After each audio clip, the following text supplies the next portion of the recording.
Salamat. Nakilala kita. Rina and Ton, salamat. Pinahiram niyo si Ina sa akin. Naalala ko tuloy si Ina nung nandun kami ng kasama ang anak ko. Doon sa Desta. Talagang nagluto pa siya. Nagluto pa siya ng bago. Para lang bigyan ng bagong pagkain yung anak ko. Breakfast yun eh. Hindi ko makalimutan. Nag-walking kami. Papunta doon sa hanggang doon sa bahay nila Ton. May old man na nag-hi sa amin.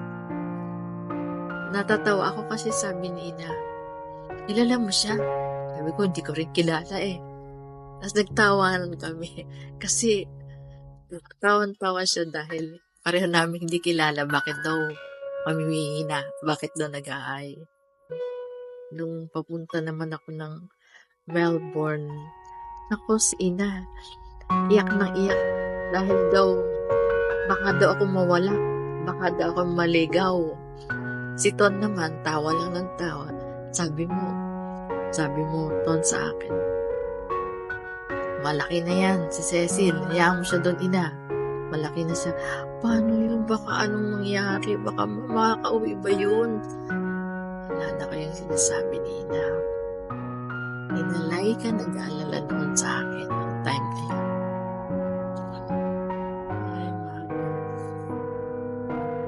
I love you and salamat talaga sa buhay. Hi everyone. First and foremost, I would like to extend my deepest condolences to Aterina, Kuya Ton, and families. And thank you for allowing me to share wonderful and joyous moments with Inang Puring. I'm Alma and proudly consider myself as one of her spiritual children. Her compassion in serving the Lord was truly beyond compare. Inang Puring has a unique ability to understand and empathize with others, offering comfort and support during difficult times. Her words of wisdom and encouragement were like a soothing balm to our soul. Her legacy of love, faith, and unwavering service will continue to inspire us all. Inang Puring, you are a beacon of light and love in our lives. Your spirit will forever live on in our hearts. We love you, Ina, and we will miss you. Hi. Ako po si Aleli. Ako po ay anak sa labas ni Inang Puring. Siya po yung mentor ko, best friend ko, buddy ko po sa church noon sa MTCF. Alam niyo si Inang Puring, once na nagsabi kayo ng problema o once na sinabi niyo na kailangan niyo siya, daig pa niya ang 911 o nauuna pa siya sa 911. Isipin niyo po yung si Roadrunner, yung face no, yung ulo ni Roadrunner, lagay niyo po yung mukha ni Inang Puring, ganun po siya. Anytime, iiwan niya lahat ng ginagawa niya para makasama kayo niya. At anytime din po na pumunta kayo sa bahay nila, tatanungin ka niya, ano gusto mo ulam? Sinigang o nilaga? At instant po, parang magic. Oh, may sinigang. Daig pa niya si Mama Sita. Tinuro pa niya sa akin kasi anytime daw na magutom si Winston or si Rina, meron ng boiled meat sa fridge nila na pwedeng sinigang, pwedeng nilaga. Hinaya ko po iyon. Walang kumain sa mga anak ko. Ginawa kong beef stroganoff kasi tinubuan ng kabuti ang karne. Instant po, daig pa si Mama Sita. Hi everyone. My mother, thank you so much for everything you have done in serving us, in the youth, in the church. And You are a mother of many, and we appreciate your dedication, your devotion, passion to serve others, especially the body of Christ. We will miss you, Mother. We are the Livingstone BS group where Nanay Flor used to be attending.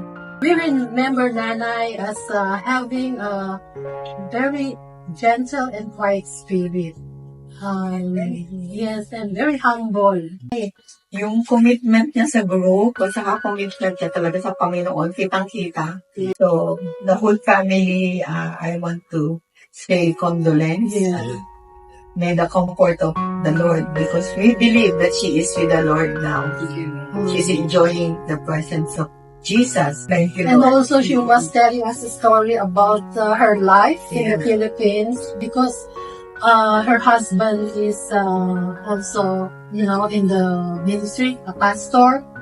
And they used to be cooking lugaw a lot. The people, a very dedicated woman of God. And talagang kapuri-puri ba siya na dapat pamarisan yung mga naglilingkod sa Panginoon to have a kind of spirit like she had, yung very quiet, very gentle, very humble. Nanay, nawala ka man pero sa puso namin namumuhay ka rito, Lord. Salamat sa iyong pinakitang halimbawa sa amin. Hindi ka namin makakalimutan, Nanay. Salamat. Your presence, we miss you. This moment that I know you're already there. Better place in our Heavenly Father.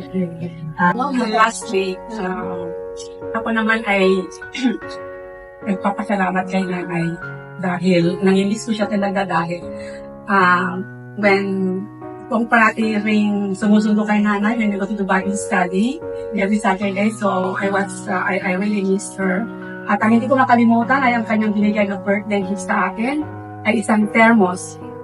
And up to now, I'm still using it. And so every night, Nanay, I remember you because I always have that reminding. Yeah. Yeah. Thank you. So, we would like to share to you this song. This is one of Nanay's favorite. I stand in awe of you. In awe of you, Holy One, mighty God.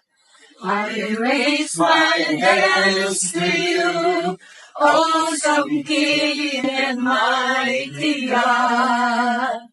I will declare your majesty and glory to this place. Oh, let your Holy Spirit bring your glory to this place. I bow my head in reverence to you, mighty God. I will proclaim how wonderful and marvelous you are.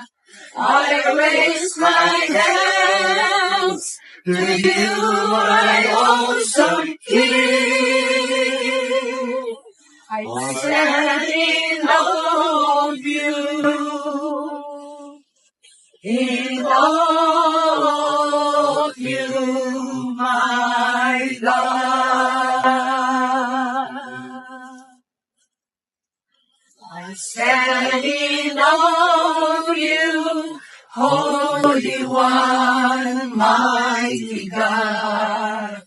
I raise my hands to you, awesome King.